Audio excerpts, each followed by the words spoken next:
Semua listener dan juga sahabat yang bergabung, terima kasih Anda masih bersama-sama dengan kami dalam Smart Happiness.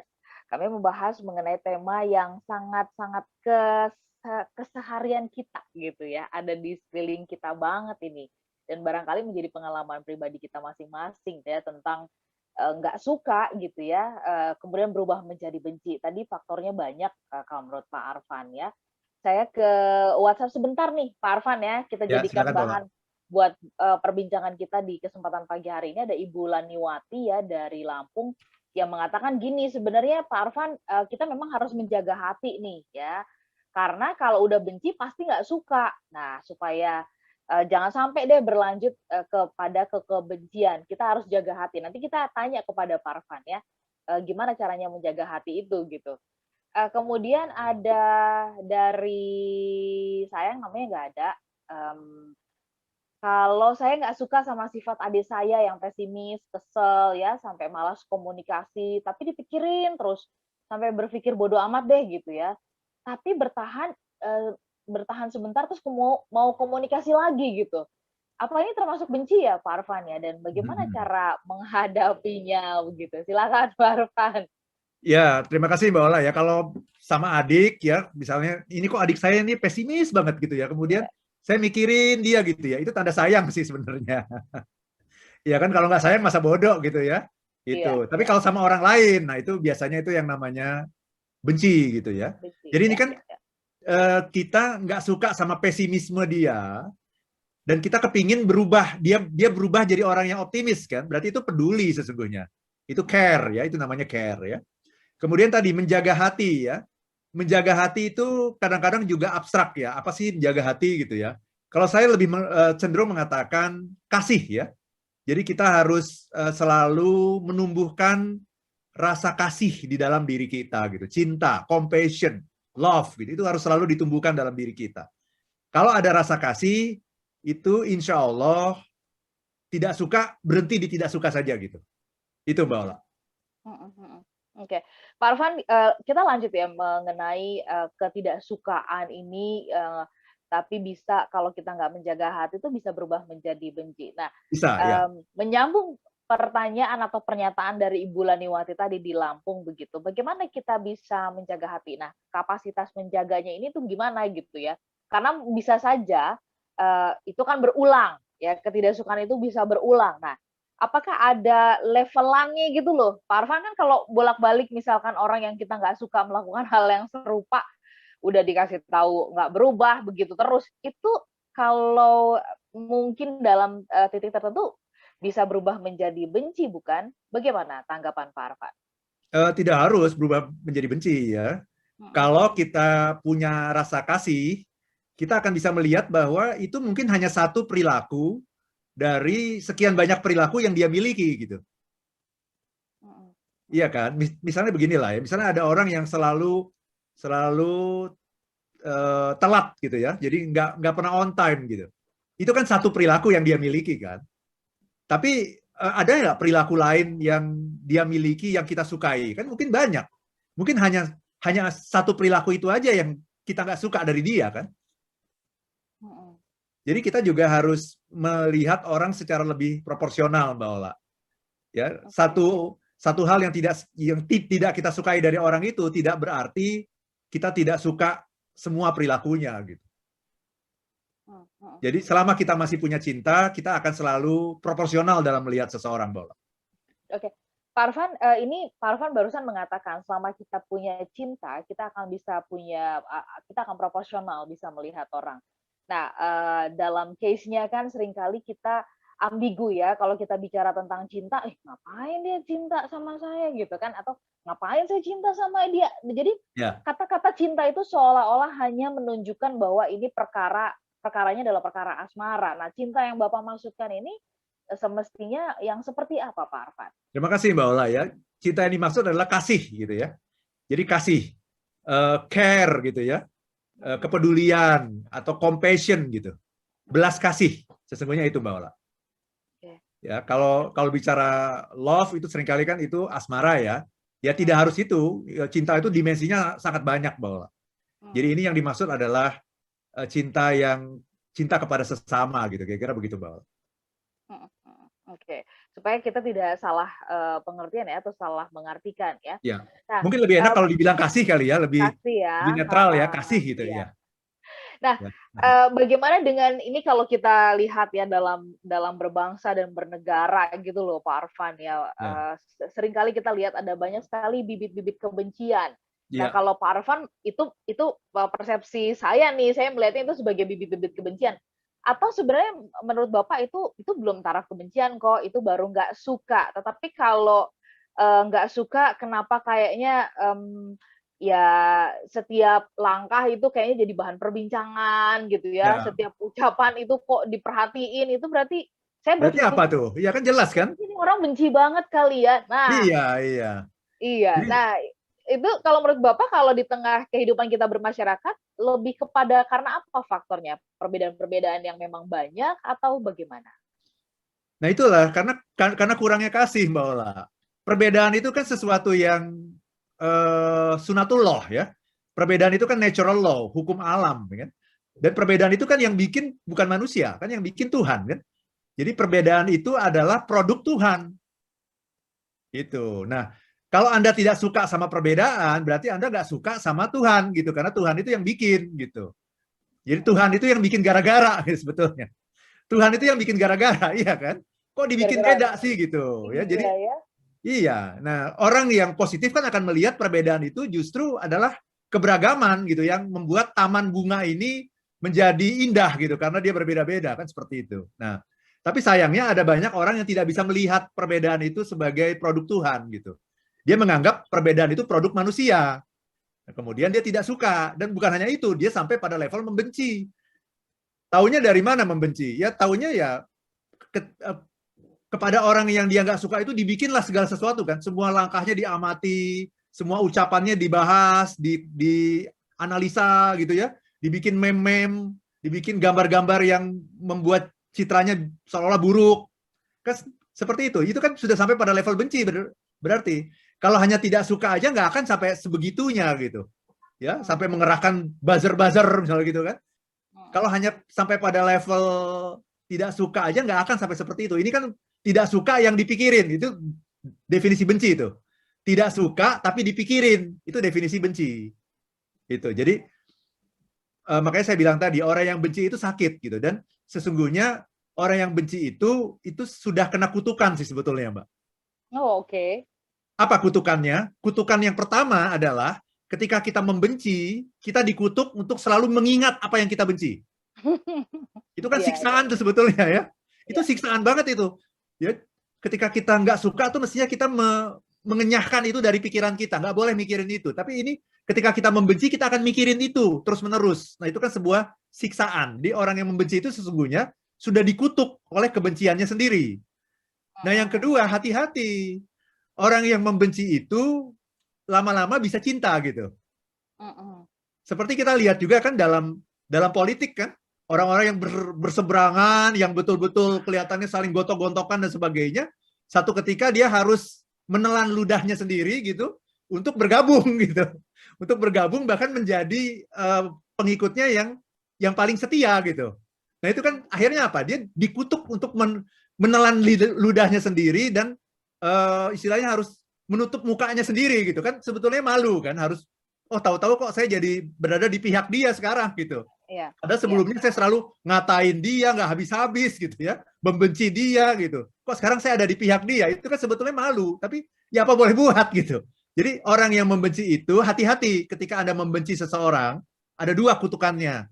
Yang pertama, Anda akan mengingat orang itu terus dan itu menjadi siksaan sepanjang hidup Mmm, Anda. Yang kedua, hati-hati satu ketika Anda akan mencintai dia gitu.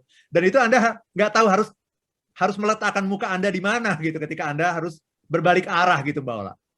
mhm mhm. Pak Arfan, jadi kalau tandanya kita tadi Bapak sudah perjelas ya, sebenarnya tandanya kita benci itu adalah kita kerap membicarakannya, kita kerap memikirkannya gitu ya, bahkan mungkin, ya kita bilang kita nggak suka misalkan menyebut gitu ya, tapi kita Ya. bahas, Disebut terus, kita dibahas terus ya. bahas terus gitu kan. Nah, kalau, bicara tentang, dimensi ini, perubahan, perilaku lah begitu ya, Pak Arfan ya. Benci itu, apakah, sebenarnya karena ada, ya tadi Bapak sudah mengatakan sih perilakunya itu disebabkan karena ada sesuatu yang menyakiti gitu ya. Nah, apa respon kita ketika misalkan ya respon kita yang sebaiknya gitu loh Pak Arfan, idealnya ya. Ketika ada orang mungkin yang menyakiti kita, ketika ada orang mungkin yang barangkali yang sulit diajakin kerjasama ya, atau membuat kita marah lah dan sebagainya gitu atas perilaku dia. Respon kita sebenarnya yang sebaiknya itu apa? Kalau ada apa stimulus kayak gini, Pak Arfan? Ya tergantung kualitas Anda ya. Kalau Anda gampang dipengaruhi orang, ya Anda akan sakit hati. Sakit hati dong. Iya kan? Itu artinya kalau Anda sakit hati, artinya orang itu begitu kuat gitu. Begitu kuat pengaruhnya kepada Anda gitu. Ya. Tapi ada orang yang biasa saja gitu. Oh ya, ya nggak apa-apa, that's okay gitu ya. Ya saya kecewa, tapi saya nggak sakit hati. Nah ini juga beda nih. Nanti kapan-kapan kita bahas ya Mbak Ola ya. Jadi Oke. kecewa sama sakit hati itu beda loh gitu. Hmm. Ya, kalau saya berhadapan dengan orang yang seperti itu, saya akan kecewa, tapi Hmm. tidak sakit hati. Nah ini, itu Hmm. juga sebetulnya sama itu karena kurangnya cinta juga sebenarnya. Kalau Ya. kita mencintai itu kita kecewa itu fitrah. Nah itu sama. Kecewa itu fitrah. Sakit hati itu sesuatu yang bukan fitrah. Tapi sakit Baik. hati itu terjadi karena kita kurang cinta gitu. Jadi nanti kapan-kapan kita bahas lah itu ya. Jadi ada yang namanya kecewa dan berhenti di kecewa saja. Ada yang sampai sakit hati gitu. Kalau saya akan berhenti, oh ya saya kecewa gitu. Terus terang ya wajar dong sebagai manusia, saya punya ekspektasi dong gitu. Terus Ya. udah disepakati, sudah managing expectation, tahu-tahu tidak dipenuhi, ya saya kecewa dong gitu. Tapi nggak sampai sakit hati gitu. Kenapa? Baik. Ada cinta di situ. Itu Baik. Mbak Ola. Pak Arfan, semestinya kita tidak suka atau kita benci ini perlu nggak sih kita komunikasikan? Kalau tadi kayak Pak Arfan mengatakan ya, kalau kita misalkan di lingkungan keluarga atau kepada anak, kita bisa mengatakan bahwa papa nggak suka, ibu nggak suka, mama nggak suka gitu ya, kakak nggak suka gitu. Atau kalau yang posisinya adik terus mengatakan kepada kakaknya ya nggak, aku nggak suka nih kakak begini gitu, misalkan seperti itu. Atau, perasaan nggak suka atau benci ini semestinya dipendam aja deh supaya nggak terjadi Ya, pertengkaran. Ini nanti kita bahas boleh ya Pak Arfan siap ya, Mbak Ola ya. sisa-sisa ya, oke. Small listener dan juga sahabat yang bergabung, kami akan sampai di sesi yang terakhir. Menurut Anda nih, ya ini yang nanti kita tanyakan kepada Pak Arfan, kita kalau nggak suka atau benci perlu kita komunikasikan nggak sih atau kita pendam aja ya? Kami jeda sesaat untuk satu sesi yang terakhir. Listener dan juga sahabat yang bergabung, kita sambung ya. Ada banyak sekali respon tadi dari YouTube yang bergabung. Ada Yami, rasanya Yami, kemudian ada Pak Hidayat, ada My Sweet Lovely, nanti kita bahas juga, kita tanyakan kepada Pak Arfan ya. Kemudian juga ada yang bertanya tentang iri hati dan sebagainya. Tapi sebelum sampai ke situ Pak Arfan, kalau kita punya perasaan nggak suka, kita benci begitu, apakah kita perlu mengkomunikasikan ya kepada orang tersebut gitu ya? Atau sebaiknya kita pendam saja, kita simpan saja sendiri. Silakan Pak Arfan. Nah ini pertanyaan Mbak Ola, ini penting sekali nih Mbak Ola nih ya. Jadi kalau kita tidak suka sama orang, apakah kita perlu mengkomunikasikannya ya? Jawaban saya begini, tergantung hubungan Anda dengan orang itu. Tergantung Anda inginnya seperti apa, Mbak Ola. Ya. Jadi kalau kita kepingin hubungannya baik, gitu ya, kalau itu penting bagi Anda kemukakan. Tapi kalau itu nggak penting bagi Anda, ngapain gitu? Cari masalah kan? Itu. Jadi kalau misalnya Oke. orang ini misalnya adalah anggota tim kita di kantor, yang perubahan perilakunya itu akan sangat penting bagi kita gitu. Kalau dia berubah, tadinya orangnya pesimis, semuanya serba nggak bisa, tapi kita pingin dia berubah jadi optimis kan, berarti itu penting gitu ya. Perubahan perilaku itu penting bagi kita. Maka kita sampaikan, aku pingin kamu begini, aku nggak suka nih kalau kamu itu pesimis, masa semuanya nggak bisa gitu, misalnya gitu. Sampaikan gitu, kalau itu penting bagi hubungan kita.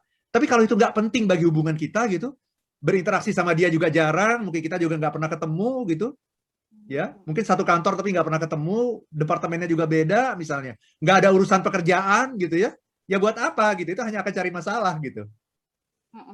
Itu Mbak Ola. Jadi apakah kita akan komunikasikan atau tidak, tergantung dari penting atau tidaknya hubungan itu bagi kita gitu. Oke, baik. Tadi ada akun Sweet My Lovely di YouTube yang bertanya, kalau misalkan ini berkaitan karena trauma ya, trauma seseorang terhadap orang tersebut, lalu kemudian dia kok kayak muncul di pikiran kita gitu ya, terus apakah ini pertanda bahwa itu telah berubah menjadi sebuah rasa benci, Pak Arfan? Iya, kalau udah muncul di pikiran kita terus itu tanda benci. Jadi kalau Anda ingin tahu, saya menderita sakit nggak ya gitu ya? Saya menderita sakit nggak ya? Nah lihat, cari orang yang Anda nggak suka siapa? Oke, dapat namanya si X ya. Pertanyaan berikutnya adalah orang itu sering muncul dalam mimpi-mimpi Anda nggak gitu? Sering Anda pikirin nggak orang itu gitu? Kalau sering Anda pikirin, sering muncul dalam mimpi-mimpi Anda, berarti Anda sudah sampai pada level kebencian gitu. Itu aja. Jadi pastikan orang yang kita ingat itu adalah orang yang kita cintai. Jangan yang kita ingat itu adalah orang yang kita nggak suka, karena berarti kita sudah masuk dalam penyakit benci. Dan benci itu sekali lagi, orang yang membenci itu adalah orang sakit gitu. Orang sakit gitu. Itu Mbak Ola. Oke. Baik. Pak Arfan, kalau kita lanjut ya mengenai tadi ada juga pertanyaan dari YouTube yang bertanya soal perbedaan antara iri dengan benci begitu. Ya. Apakah dia serumpun begitu ya atau seperti apa?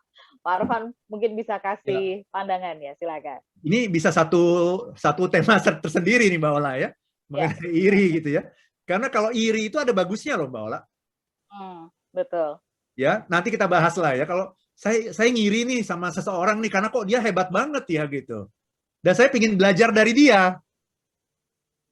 Itu berarti bagus, itu iri yang bagus gitu. Tapi ada orang yang saya ngiri sama seseorang nih. Karena dia kok lebih dari saya gitu dalam hal apapun. Dan saya ingin menghancurkan dia. Itu namanya benci. Oke. Itu Mbak Ola. Jadi iri itu sendiri netral, iri itu bagus. Saya iri dan saya ingin belajar dari dia. Oh, itu good. Saya iri dan saya ingin menghancurkan dia. Nah, itu yang namanya benci. Oke. Kalau kita sampai dengan taraf kita berusaha untuk menghindar orang tersebut dan sebagainya begitu, itu kategorinya kategori benci atau nggak suka, Pak Arfan? Mungkin benci ya kali ya. Benci ya. Kalau nggak suka tuh begini Mbak Ola. Saya tidak suka sama perilaku seseorang. Tapi perilaku dia tuh banyak gitu. Orangnya perhatian, orangnya sangat ramah, orangnya sangat suka menolong gitu ya. Tapi satu hal yang saya nggak suka dari dia orangnya sering telat gitu. Suka nggak on time gitu. Membiarkan saya kalau mau ketemu sama dia itu menunggu berjam-jam gitu. Itu yang saya tidak suka dari dia. Tapi yang saya suka dari dia itu banyak gitu. Jadi saya tidak akan menghindar ketemu dia gitu. Nah kalau hubungan saya baik sama dia, saya akan bilang, aku nggak suka sama kamu nih. Kamu orangnya suka telat sih, membiarkan aku menunggu berjam-jam gitu kalau kayak gini. Tapi hal-hal yang lain suka gitu, nggak ada masalah. Kalau kita menghindar, itu tandanya ada kemungkinan gitu, kita sudah sampai pada level benci. Itu Mbak Ola. Oke. Pak Arfan, kita sampai di menit terakhir kebersamaan kita. Apa yang perlu Pak Arfan highlight ya? Karena ini untuk mengingatkan kita, pas banget di bulan puasa juga, kita sedang melatih hati kita. Iya. Supaya kemudian kasih ya, supaya kita lebih respect, lebih peduli kepada sesama ketimbang rasa nggak suka dan sebagainya. Oh banyak mungkin kalau kita bicara orang-orang yang nggak kita suka di lingkungan kerja mungkin ada banyak sekali begitu ya. Tetapi kan ini pas banget nih di bulan Ramadan. Apa yang Bapak ingin tajamkan di antara kita ya kepada smart listener, terutama kita yang menjalankan ibadah puasa ini? Silahkan. Ya, jadi ini tema yang pas sekali ya untuk bulan Ramadan, di mana kita diminta untuk melatih emosi, melatih pikiran kita, ya, melatih perasaan kita. Ya, jadi inti dari semua ajaran agama itu kan adalah kasih ya. Intinya itu ya, semua ajaran agama itu selalu bicara mengenai kasih. Belum beriman sebelum mengasihi ya. Karena itu kita harus selalu menyertakan kasih dalam semua apapun yang kita lakukan gitu, Mbak Ola. Ya. Nah, kalau kita tidak menyukai seperti yang saya sampaikan tadi di awal, itu sesuatu yang wajar gitu. Bahkan itu adalah fitrah kita, itu adalah sunatullah gitu. Ya, ketika kita tidak menyukai orang yang tidak berperilaku seperti kita gitu. Ya, saya orang yang on time, saya nggak suka sama orang yang tidak on time. Itu wajar, itu biasa. Saya adalah orang yang selalu jujur gitu. Saya nggak suka sama orang yang suka bohong. Ya, jadi itu wajar. Nah, itu kecenderungan yang manusiawi. Tetapi, nah, mari sekarang kita lokalisir itu berhenti di tidak suka saja gitu. Jangan kemudian meluas kepada yang namanya benci. Sekali lagi, benci itu adalah orang sakit gitu. Kenapa? Nah ini, ada dua hal. Yang pertama adalah attachment. Ketika kita membenci, kita akan selalu lekat dalam pikiran kita orang yang kita benci gitu. Yang kedua adalah yang namanya energi. Jadi ketika kita membenci, kita punya energi yang sangat besar. Itu sama dengan cinta juga tadi, menggebu-gebu gitu. Jadi selalu ada dalam pikiran kita, padahal kita nggak suka, dan kita punya keinginan yang menggebu-gebu terhadap orang ini. Jadi ini sama sekali tidak sehat gitu. Ya, karena itu mari mulai hari ini kita coba lihat gitu ya, apakah saya sakit nggak ya? Nah, taunya dari mana? Cari orang yang Anda nggak suka dan tanyakan pada diri Anda, apakah orang ini sering muncul dalam pikiran Anda? Kalau jawabannya ya, berarti Anda sudah masuk dalam penyakit yang namanya benci. Nah, karena itu kita harus sembuhkan. Caranya gimana? Tumbuhkan cinta, tumbuhkan rasa kasih gitu.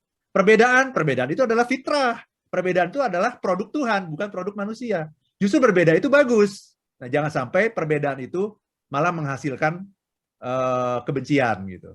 Tidak suka sekali lagi wajar, tapi benci itu adalah perilaku orang yang sakit, Mbak Ola. Oke, baik, baik. Semua listener dan juga sahabat yang bergabung, kita harus akhiri perbincangan kita ya di kesempatan pagi hari ini. Terima kasih juga untuk Mbak Bunga Santiara. Kalau programnya diteruskan sampai jam 10 nanti Anda tidak merindukan kami gitu ya, karena kalau ibarat makan itu kalau kebanyakan nanti juga Anda kekenyangan ya. Kalau udah kekenyangan biasanya nanti Anda nggak suka tuh sama makanannya ya. Lebihan itu ya. Lebihan ya.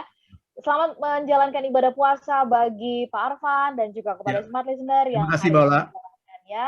Dikuatkan dan kemudian kita ditibakan nanti pada saat hari raya Idul Fitri ya. Amin, kembali amin. bersih, kembali suci.